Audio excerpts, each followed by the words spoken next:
Hello, Warriors. How's everyone doing today?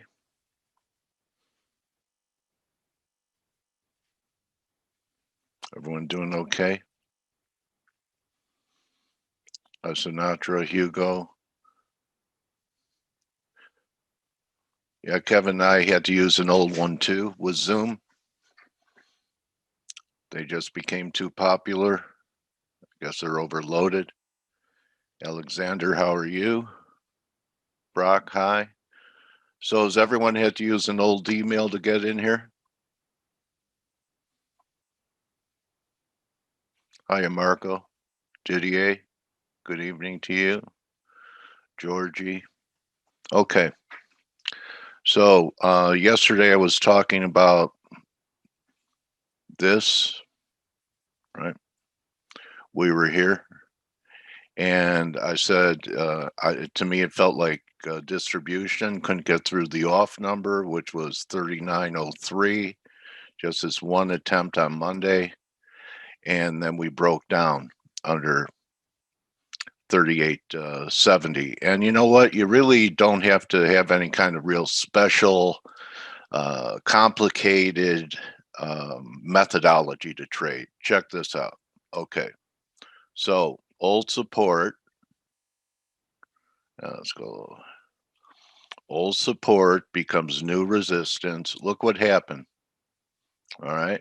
We went right there, right, for about 80 handles. Okay. All you had to know was this kept holding. It was a range. We broke down. And even if you miss the breakdown, old support becomes new resistance. One of the oldest things in the book, right? So now we're back down to, you came through the website. Okay. All right, now we're back to this 3780 level, okay? And we're trying to hold it. We're under the 50. Maybe we hold it. I still think we're going to take it out, the 780 level. Of course, we could have some type of vicious rally like we had Monday. But this is the next support level right here, okay? Everyone see it? So there's your daily Forex gal. So you see we're under the 50. If it stays under the 50 for a day or so, it only makes sense that maybe we're going to go for the 200 day here. All right. So, Canada with a stronger dollar, it's acting okay, but it's definitely not a superstar. I thought this was a flag. It still could be one. But, I can't rule out another pushback down to 61.8. I bought it at 50% at 604 and had some money made. Always take partials, still have some money made, but I'll keep a piece on. Yen just keeps smoking. But interesting here on the 10-year, we're making a lower high so far. We could make a higher high that would really panic the market. What kind of high do we have here on this time frame? Hi, Monica. What do you call it? When price does this and momentum does that, what kind of high is it? This is a lower high. Yeah, you have to, there you go. So some of the guys have been, paying attention to, and you could get that too, see that it's a confirmed high. Okay. So sometimes, usually markets don't top long term on confirmed highs. So we could still do like A, B, C, and then go again, or we could blow here. Basically, this is saying I don't think that we're going to have that this is going to be the final high. So that's a look there. So you would think if that happened, that maybe we get some type of pullback in the yen.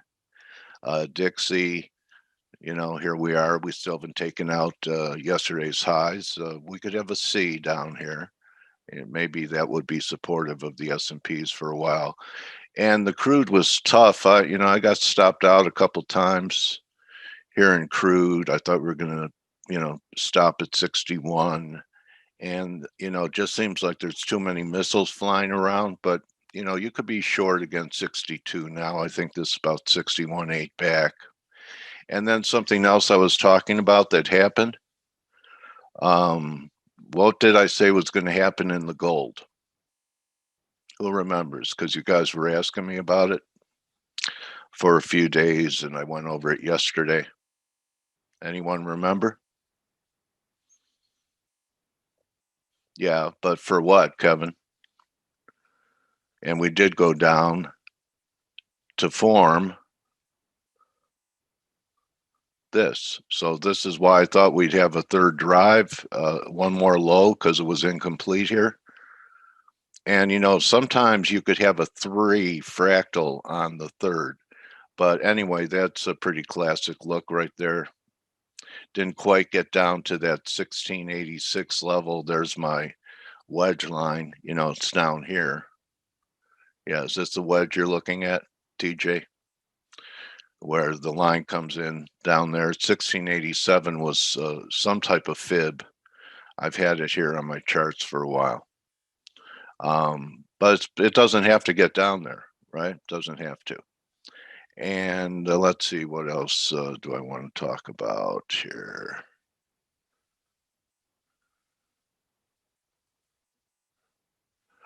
I think Euro's going to have on any rally, if we get a rally into dollar, trouble at 21.35. You know, we could get 100 pip pop. Otherwise, we're just rolling over. This was a pretty weak rally. And you know, when you know something's bad, because, all right, Blake's been talking about Aussie for a while since we had that big down day, key reversal up here. So everyone wants to sell it up here, right? And it still is possible that we have this, and then we have one more pop up here to 78.70, even 79. But, you know, the most bearish thing a market could do is not accommodate the people that want to sell it up here. You know, they're all waiting. Well, it was 80 just last week. How can I sell it under 78, right? You understand that psychology? You know why I do? Because I think the same things. You know, I don't want to sell it down here. You know, I'll sell a nice rally back to, you know, maybe 79. But, you know, sometimes the markets, when a real move's underway, doesn't make it convenient for you to get such a great price. Anyway, we'll see. So just talking about what happens in our heads, and, you know, trading mainly is, you could be a great technician, but if your psychology is screwed up, it won't matter. So keep an eye on your thought life and what you're saying. I coach myself. I remember Sunday night talking to some of my mentees and saying, you know what? Be patient, Dale. Be patient. And told them I'm coaching myself. So your self-talk is very important in this business. So let's hear from someone other than myself right now. We do have a great interview, David Keller, CMT. David's very, you know, clean, objective, stock guy, ETF guy. So stick around for that. And with that being said, I'm going to bring Blake in. And Blake, do you agree that sometimes, you know, when a big move is underway and people, you know, say they don't want to chase it and they're going to wait for, you know, a move that gets them a better price, that on big moves, the market doesn't offer that opportunity sometimes. Yeah. You know, a lot of times that you just start going, and then you're just on the run, right? Yeah. And then it happens. That's not happening today. Today was actually one of those first days that I've gotten up this, like the last couple of weeks. I was just telling the guys and gals in the ForexAnalytix, you know, the chat room for our subscribers. I was just saying, man, this is like the first day that it feels like nothing's happened in European trade, where things just kind of slow down. It seems like for the last couple of weeks, and maybe this is because Steve was out for a few days, I feel like I was getting up and it was like I didn't even have time to breathe. The markets seemed like they were so busy, but like I said, maybe it was because Steve was out for a few days. Maybe it's because there's mucho data today, and I think some Fed speak that the Europeans held back. Yeah, and that is also really key, and I'm glad you brought that up. Today we do have, which I think is going to be pretty important. What everybody's waiting for is actually, Powell. He's speaking, and it's hosted by the Wall Street Journal. So the questions are going to be good, right? It's not like um, the U.S. automotive business leaders, conference. You know what I mean? Yeah. This is going to be something that might actually move the needle a little bit. So I think you're exactly right. I think the market is actually just it's waiting on that. So what we have to do is just kind of be patient, because you're right. I think Europe has really held back. I noticed you had the Aussie up Yeah. on your screen. Yes. I did. Earlier, and Yeah. the Aussie, I'm actually monitoring really carefully today, and and going into today and going into the next couple of days, actually, because the Aussie, and if you guys didn't read the chart of the day yesterday, it was the Kiwi. Let me just show you really quick right here. That we're sitting on a 5-month trend line, with the Kiwi. And, if you were in the chat room overnight, I told, everybody in the chat room, I'm going to sell some Kiwi, some New Zealand dollar at 72.70. I got filled at 68 overnight, and I already closed it. I closed it this morning. As soon as I got up, I got hit right around here, and then I closed it out this morning. But I'm still keeping an eye on it, because I think a break below 72 is going to be quite bearish. So, and if you guys don't know, let me see if I can. This is the ForexAnalytix chat room, just so you guys can see it. And this has been a slow day. This is where traders go to become better. Well, I don't. Yes, that's the hope, right? The hope is you come here to become a better trader. But what it really entails, and this is where I got up right here. Good morning, everyone. I got triggered short Kiwi overnight at the 72.68 level. Now, if you were, this is I'm gonna take you to the night before. So and this is like less than 12 hours ago. I just got to go. These are all the Europeans and Asians chit-chatting around. And it's still going. Hold on. Just give me a second here. They're still going. My gosh, that's at like 2-3 o'clock in the morning. Okay, so here I am. All right. So yesterday,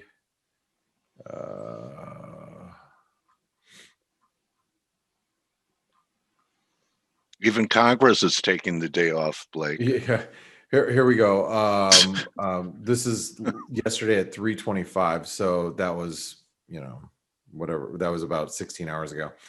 I said, hey, I'm going to short a move to 72.70 in Asia, and that's you flew all the way to Asia. All the way to Asia. That's but that's the kind of chatting that goes on in our chat rooms, and it's there's a lot going on in there. But you said it's where traders go to get better. You hope that people get better. I can't guarantee that, but I'll tell you one thing: it's a great place to grab ideas from people. Well, let me ask you this: how many traders in there, Blake, do you believe make their livings from trading? We've asked that question before. There's a lot, but I think a lot of traders are dual purpose. They trade. They they work other jobs. They and they come in when they can. And there are some that trade full time. That's not uncommon, because it's a place where everybody can share ideas, but also keep good company too. Because I'll tell you, it's one of the loneliest jobs in the world is trading. It really is, you know, and without a community, I don't know how you do it. I honestly don't know how you do it. And I've been a very big advocate since day one of my trading career. When I started trading in November of 1996 is when I first sat down at a trade desk. I was always on a trade floor, or I was in with a community, being able to share ideas with other people. There was a period of 6 months where I was in, when I was in Dallas, probably 2000 or so, where I think we were so fed up with the market, because it was the exact same market that we're in right now. And I want to share this with you guys, because I think this is actually pretty good information. This was, if you go back to 1990, I'm sorry, 1990, 2000. I gotta find there enough information. 1999, 2000, right around here. Okay. You can see June, August, right around here. I was so fed up with the market, and so were the rest of us, of it going straight up all the time. Does this sound familiar? It was going straight up almost every day and like the pullbacks were very small. You can see how small they were. You know, it was very frustrating. I would actually could argue that this chart right here from 97 to 2000 was very similar to probably this price action, sell off in 98, 99, and then just grind higher, right? This is kind of like the COVID sell off and then grind higher, right? So it was so frustrating at that point that myself and other traders in our office, we actually started trading from home. And that was very early in, connection sucked. And I remember trading from home for like, I don't know, a few months, maybe like 2 or 3 months. Was that dial up AOL? No, we had, I think that was the very early, what was after dial up? DSL, is that what it was? Yeah, that's right. It was that right? Over DSL? the phone lines, yeah. It was like our first high speed internet was right around then. And I traded for a couple of months there. And I remember how boring it was and how much I hated it. A lot of traders don't know, Blake, but squawk boxes originally were not made for the retail trader. It was a way to have community within the brokerage firm of analysts and masterminding with people and asking questions. So, Squawk Box was made as, kind of the center of gravity every morning about ideas that you would consider executing every day from the analysts at the company. Well, that's good to know. That's really good to know. Anyway, thanks for passing along that knowledge. But I guess the point I'm trying to make here is we do have a good community in ForexAnalytix, and it does make a difference, especially if you, like I said, I've always been around a community and traders, and it minus that one period in my life for a few months where I didn't, and it was really hard because you don't have other people to bounce ideas off of. And right now we do. And speaking of ideas, I'm going to leave you with this, and then I'm going to bring in Stelios and Steve. Is that yields have stopped rallying right now, but the dollar Swiss and the dollar yen have not. So the dollar yen and the dollar Swiss continue to squeeze higher. There's the dollar Swiss. Here's the dollar yen up at its highest levels right now.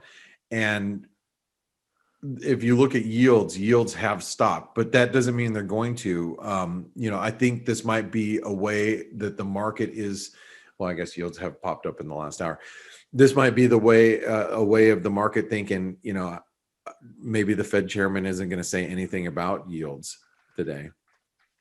And that's the risk, because if he just kind of says it's not really a big deal, we're going to basically, yields are going to rise and it's fine. It's showing a stronger economy, blah, blah, blah, blah, blah. Maybe the dollar yen and the dollar Swiss continue to rally as a result. So anyway, we got, let's see if Steve and Stelios have some comments coming in. How you guys doing this morning? Hello, good morning. Morning. We're all good, I think. Powell is a very interesting thing, because you said he might mention yields and say, oh, it's no big deal or anything. But on the other hand, there is a chance always that he might not discuss, but he might mention yield curve control or anything like that. So I think we have the risk of going both ways with Powell now. So I think it's going to be. You really think we're at that level right now where the market is even thinking that he's going to talk about yield curve control? That he could, yeah. No, I think the possibility is very low. That's why I think it's a risk. And if he does, then there's going to be. I see, because you don't think it's really that it's really priced in at this point. Yes. If he does, for some reason, he gets asked the question and he mentions it, you see it, you end up seeing a big reaction because no one's expecting it. I get it. Yes, there is a risk of that. I don't think he will, because, like you said, I don't think we're there. And the most likely scenario is he says nothing, and he just remains dovish, the usual thing, and he gives us nothing new. But it's a possibility. That's what worries me a little bit.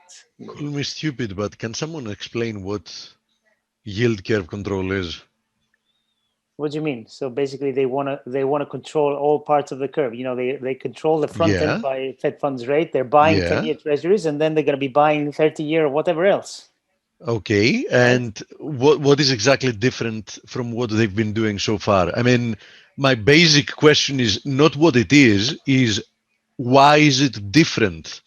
I mean, long-term yields, we've seen them do twist in the past, right? Short-term yields, they haven't stopped, short-term bonds, they haven't stopped buying them in 13 years. So basically, my main question is, why is this something new or revolutionary? They've been manipulating the yield curve for 13 consecutive years. So what exactly is the difference? They're going to take a little bit more, and that's going to hurt the banks. That's a problem. The banks are all bankrupt anyhow. Doesn't really matter. A totally flat yield curve is a nail in the coffin for banks. No, it isn't, because they will keep bailing them out until the sun, goes dark. I mean, that's not the issue. I mean, the banking model of making money has died long time ago, and it's not going to be revived until or unless we go back to normal economy. So you think that even if they announce, if the Fed, and the Fed's not going to, and Powell's not going to even, this is not even a discussion point anyway, right at this moment in time. But what you're saying though, Steve, is that even with talk of yield curve control, it's going to do nothing to the market. So the market's I think the market's worried about nothing right now. I think the market is going to rally even further if we're talking about risk assets, but for one reason only. In essence, the only difference with announcing yield curve control is an indirect way of saying we're going to increase quantitative easing. I think that's the only reason why it's going to have an effect in the market, not because they will actually end up doing anything different. But that is the reason. That's exactly that's all the market cares about. Exactly. But my point is, it's just the increase of quantitative easing that matters. Yield curve control is another way. It's just that they're tools. They're just to reformat what they've been doing in 13 years in words. I mean, I remind you that a few months ago they didn't even want to validate that what way they were doing was quantitative easing. Well, yeah. Steve, okay. Steve, here's the thing. I'm gonna pass you over to the charts, and then you can spend the next 5 minutes pointing out to traders what you're looking for and what you're looking at in the next, maybe 12 hours. And then I'm gonna come back and do the morning edge in about an hour from now. So absolutely. Perfect. All right. Good luck, guys. Dale, Thank you. bye, mate. Dale, do we have an interview today, by the way? Yeah, I think Okay. we do. I think we do as I was well. just going to say The answer to that question is yes, we do. And his name's David Keller. He's David Keller. he's a Yeah. CMT, and he's coming up in about 6 minutes. Perfect. Okay. Perfect. By the way, Steve, whenever the Fed did QE1, QE2, Operation Twist, all that, the market responds. So I think Of course. you're right. Of course. I think you're right in what you're saying as a principle, but the market will respond to Of course it will. things that he's going to say. But yeah, because the only thing the market is going to hear is, oh, more quantitative easing. That's all that matters. Yeah. And that's that's what I was referring to. But anyway, so that's one thing. We have the OPEC meeting, which has started apparently today, or is starting, and there's an issue about increasing supply in April, which is not set in stone yet. So they're discussing it. And from what I read, I'm not an oil expert, but from what I read, the Saudis are a little bit skeptical as to how much to increase supply, if they want to increase supply. And you have other countries like Russia who want to go full blast ahead. And we had ADP yesterday. We have payrolls, non-farm payrolls tomorrow. Mhm. We have jobless claims in about 4 minutes, but really, unless there's a huge outlier number, they're not going to matter. True. And still 750 is the expectations, by the Yes. way, for jobless claims. And still in the markets, I don't see anything change yet. The S&P tried to break below 3,800, which we've been saying is the previous lows. It bounced right back up. So at the moment, nothing has changed, but we're close. The yields are close to 150, 10-year, I mean. So, and nothing has happened yet, unfortunately. But, the market's getting maybe a little bit itchy. Perhaps a catalyst could be, Powell disappointing with not, Yeah. adding more fuel to the, monetary easing fire. Perhaps the market is somewhat expecting, at least vocally, to, promise more more intervention if needed. And if he doesn't do that, perhaps then the market, reverses lower, because so far it has pared back its losses, as you said. On the day it was lower overnight. Seems that it's going to be opening more or less flat. The DAX is also holding up, quite nicely, having to do with the FX markets. They haven't been really doing much. I still believe that the dollar and risk assets look like they can make a move. What is what is more promising here is USD yen, which has also now broken above this channel. So it seems that USD yen is opening more upside targets. As we said yesterday, 108 is the next target to the upside. Clearly, as long as we trade above these resistances, roughly, let's say above 106, I think that that should favor yen pairs. If you want to be long against dollar or the yen, obviously you should choose to be long against the yen, because the yen seems to be weakening, and it seems to be on the move. Now, there is a little bit of a divergence. The USD yen has posted a higher high, while for example, 10-year yields have not. But this might be a short-term thing. I mean, it's not enough to really determine what's happening here. So far, the rest of the markets have not really done anything great. Crude recovered yesterday, and it seems to be recovering today as well, still holding the channel. Metals, not doing much. But we'll go into detail in the second part of the show. Dale is your guest here. Yeah. Yes, sir. Okay, good. So let's get him on then. You sure you don't want it? It's a minute early. We Is usually it? start a couple minutes after. It's okay. I'm kidding. All right. Okay. Just give me a hard time. All right, David, I'm going to get you set up.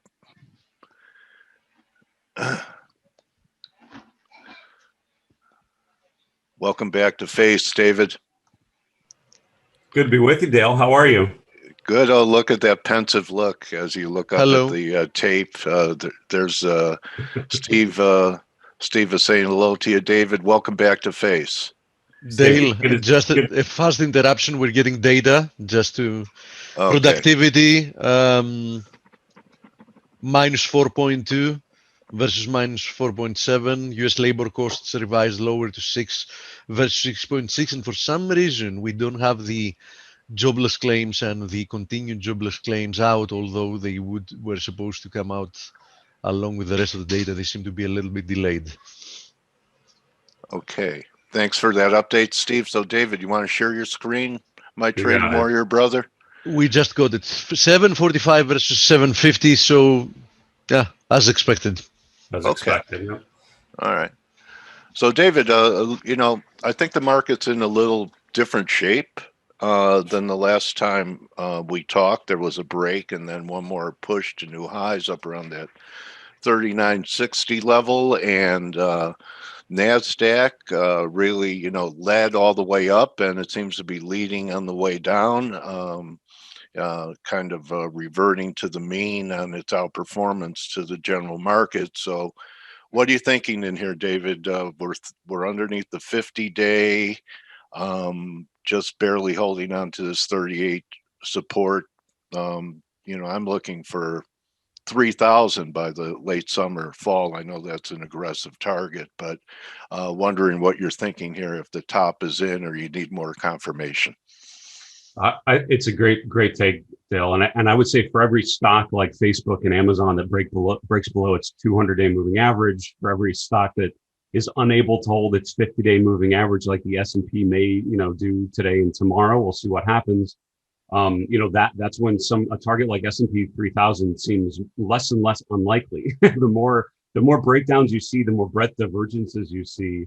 That's where further downside seems more possible. And the way that I think about, market direction, as most technical analysts do, is it's all about probabilities. We don't know exactly what's going to happen tomorrow or next week or next month, but we know anything and everything can happen. That's something exactly we know. right. And it's all about the likelihood of certain things happening and betting on different scenarios. And for me, there's a non-zero and growing possibility that we have a materially lower move from here.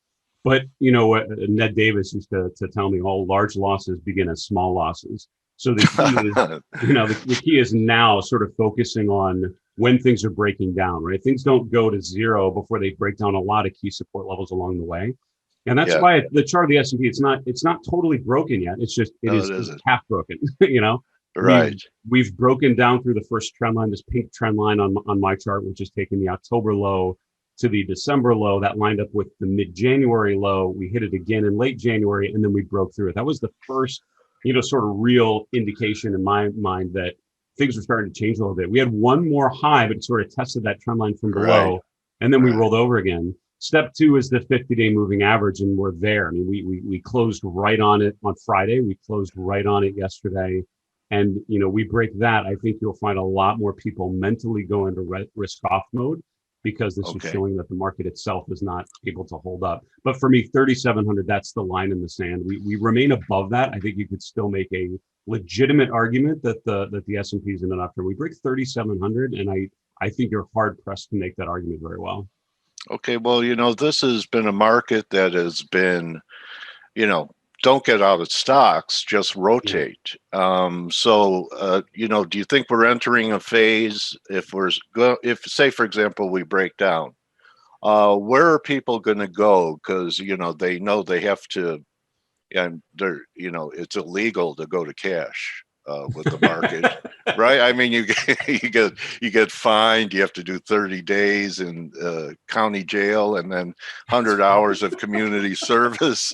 So, I mean, to go to cash, what do you think they'll rotate into?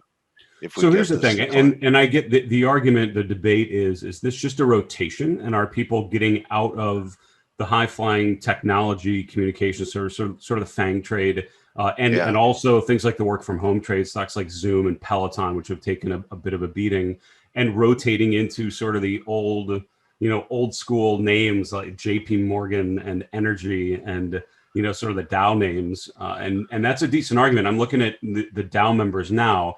And, for an Amgen that looks pretty ugly, for an Apple that's breaking its 50-day and breaking support levels, for Salesforce, which is broken down through its 200-day and keeps going.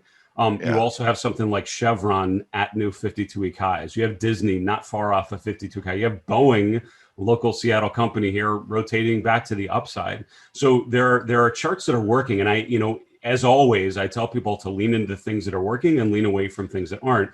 And I'm still finding things that are working. I'm finding charts like, American Express that are breaking out to the upside, that you wouldn't know that the market's in trouble mode if you look at this chart.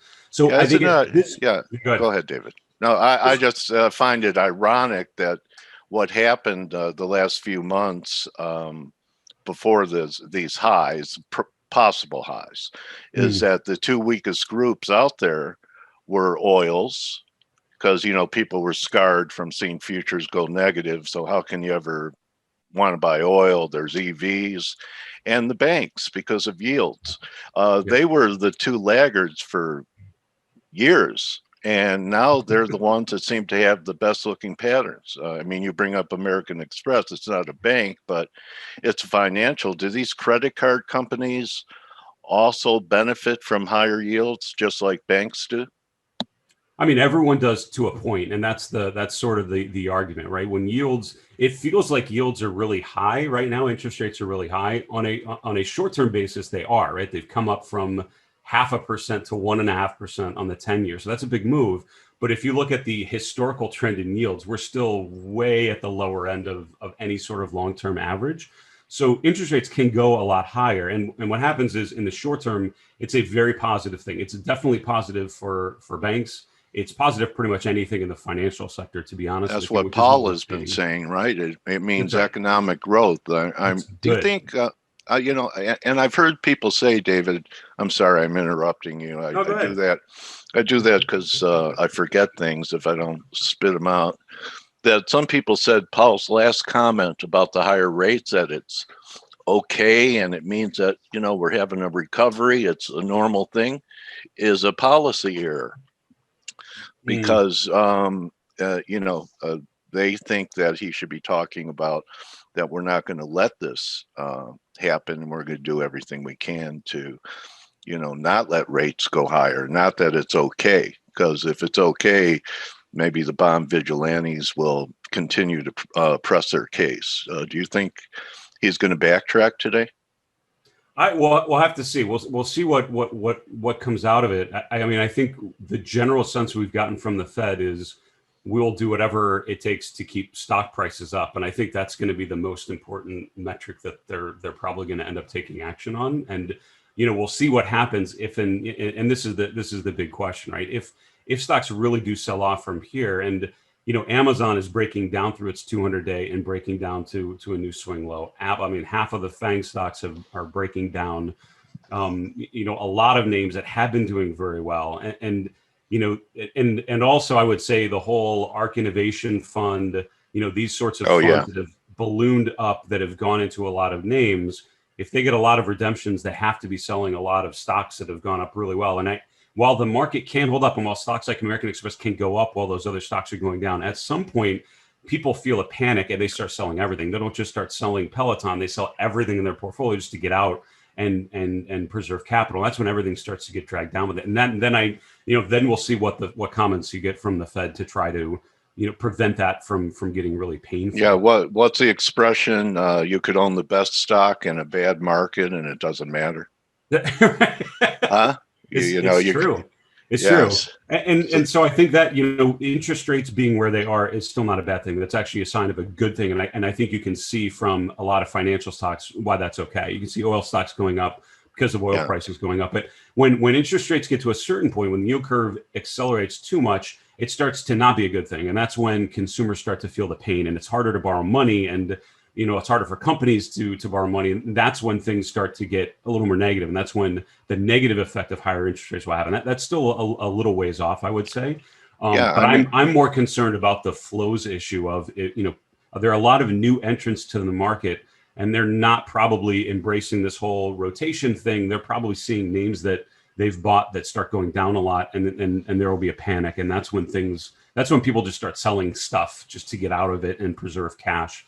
And that's what a great time to be putting together a shopping list for, say we get a 10-15% sell-off in the market. I know I'd be looking at commodity related stocks if that happened. I'd be looking at cannabis stocks if that happened. I think that if we get this sell-off, that we'll be able to buy the world.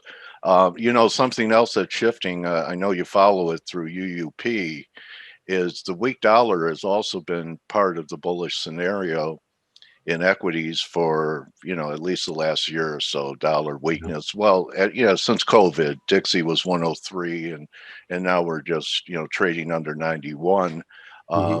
What's your look here on the US dollar? Does it, you're over your 50, so it's accomplished one thing here.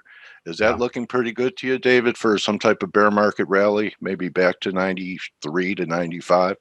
So I think that makes a ton of sense. What worries me about that thesis you just lined up is it looks a lot to me like August and September of last year, where you put in a new low at the end of September or the end of August. You rallied, you broke above the trend line, you pulled up a little bit. And that right there felt like, all right, the dollar's going to go back up to 97. We're going to. I thought so then too. And it made a ton of technical sense as well. And then it just stopped. And so if you look at that period versus this period, there are a lot of similarities there. And we're right at this point where we've made a higher low, which draws me in certainly.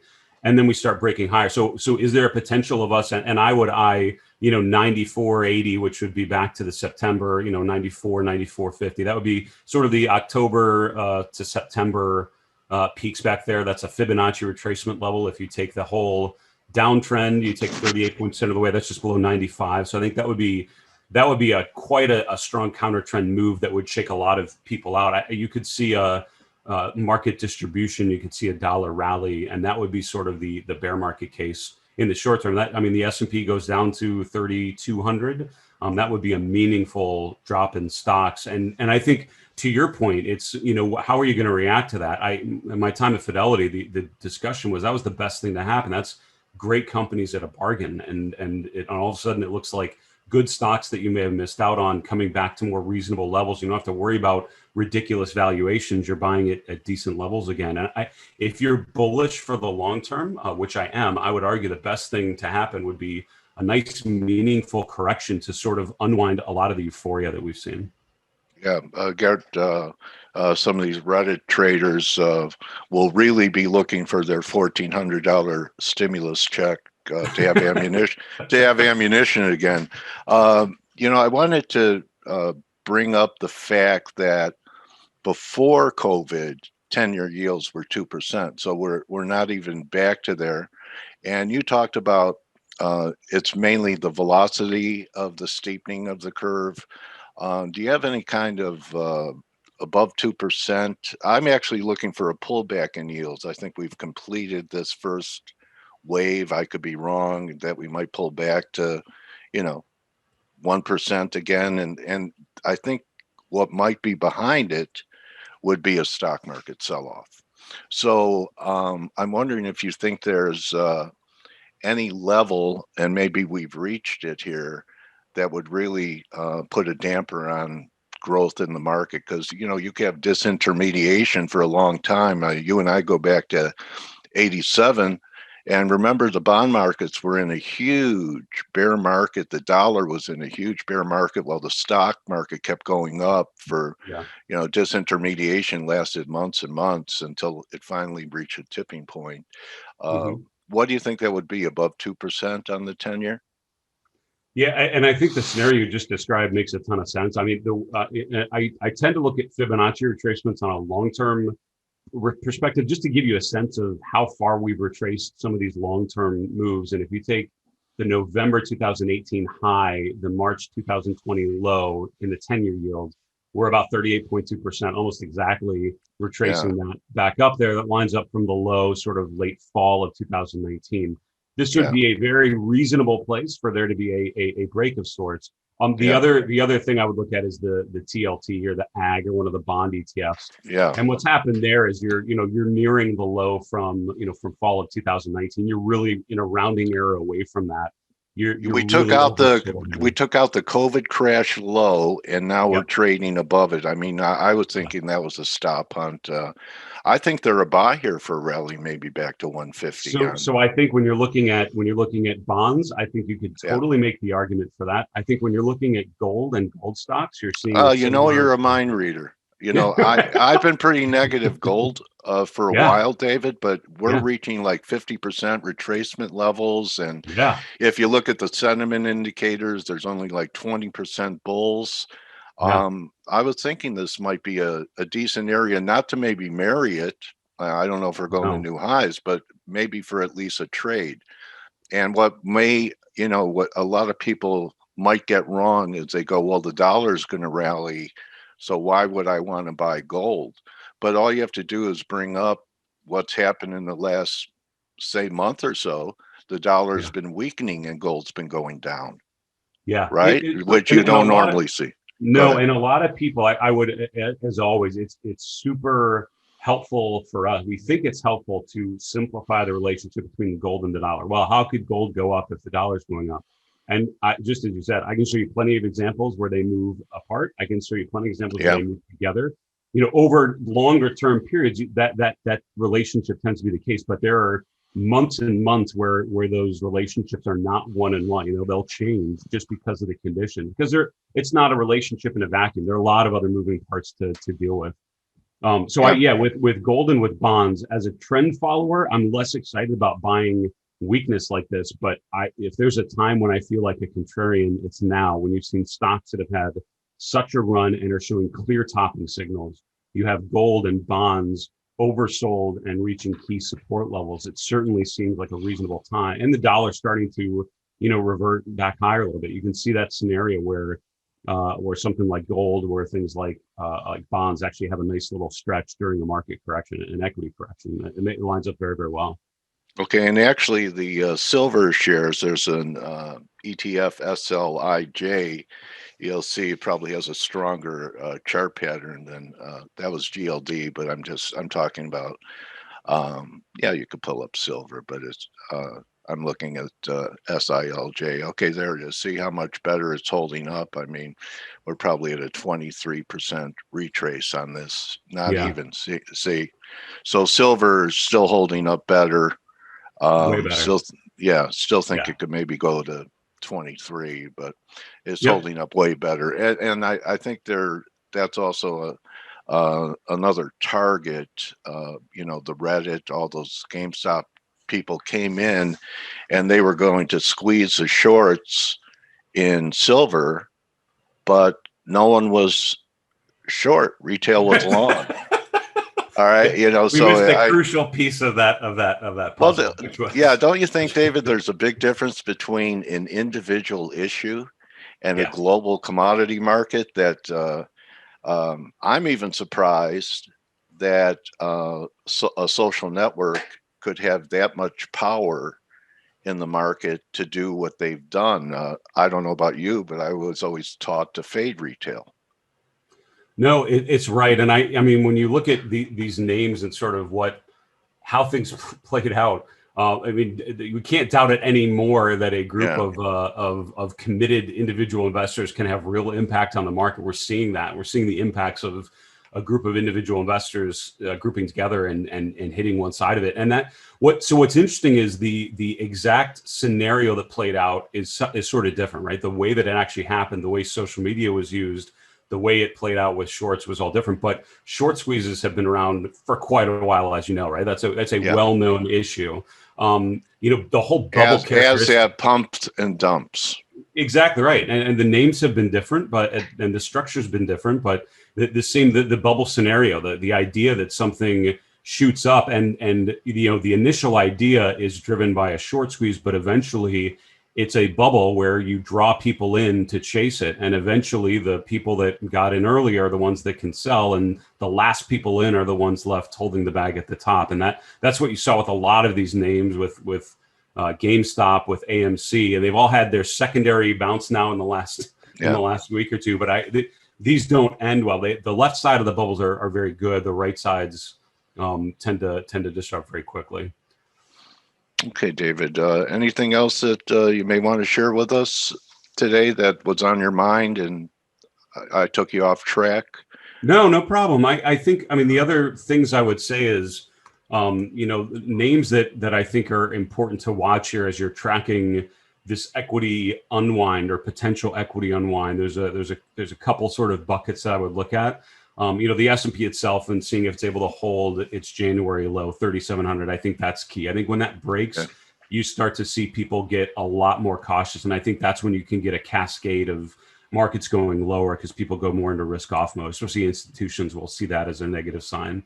The whole work from home trade, I don't want to say it's broken, but it certainly feels broken in the short term, and Peloton might be a perfect example of this. This is a stock that made a new all-time high yet again in October, in December, even in January, made a new 52-week high, new all-time high, and now has retraced from 170 down almost to 100, which is a big round number. So something like Peloton holding its 200-day, holding 100, that's sort of like the last level, right? Is it able to still be a legitimate stock that has upside, or was that just a thing that happened and now we need to totally reset?